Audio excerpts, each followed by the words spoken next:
కొత్త హీరో, ఒక డెబ్యూ హీరోలాగా అనిపించడండి. ఒక 10-15 సినిమాలు చేసిన హీరోలాగా అనిపిస్తుంది. నిజం చెప్తున్నా, ఒక ఎన్టీఆర్, ఒక రామ్ చరణ్, ఒక అల్లు అర్జున్ తర్వాత మళ్ళీ మన కన్నడ తెలుగు ఇండస్ట్రీకి అట్లాంటి డాన్సర్ దొరికిందని అనుకోవచ్చు మనం. అసలు హీరో గారు నిజంగా, అసలు హీరో గారు అసలు సినిమాల్లో కానీ బయట కానీ అసలు నిజంగా అంటే నిజం చెప్తున్నా, ఒక రిచ్ ఫ్యామిలీ వచ్చినట్టు యాటిట్యూడ్ అసలు చూపించడండి. చాలా అంటే చాలా బాగా చేశారు.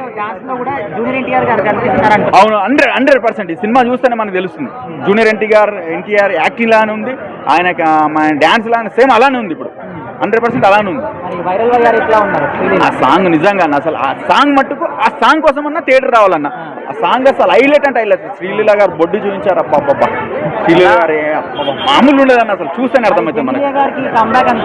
100% కంబ్యాక్ అన్న. ఎందుకంటే ఇన్ని సంవత్సరాల తర్వాత వచ్చారు జెన్నిలియా గారు. నిజంగా అసలు బొమ్మరిల్లు ఎలా ఉన్నారో అలానే ఉన్నారన్న. అబ్బా, ఆమె అందం, ఆమె ఫిట్నెస్, ఆమె మెయింటెనెన్స్ అసలు మామూలు లేదండి. అసలు నిజం చెప్తున్నాను, ఆమెకి సినిమాల పట్ల ఉన్న ఒక ఇంటెన్షన్ మనకి సినిమాలు చూస్తే అర్థమవుతుందండి. మరి అందరు జూనియర్ ఎన్టీఆర్ అంటున్నారు, ఆయనకంటే ఒక ఓన్ ఐడెంటిటీ లేదంటారా సినిమాలో?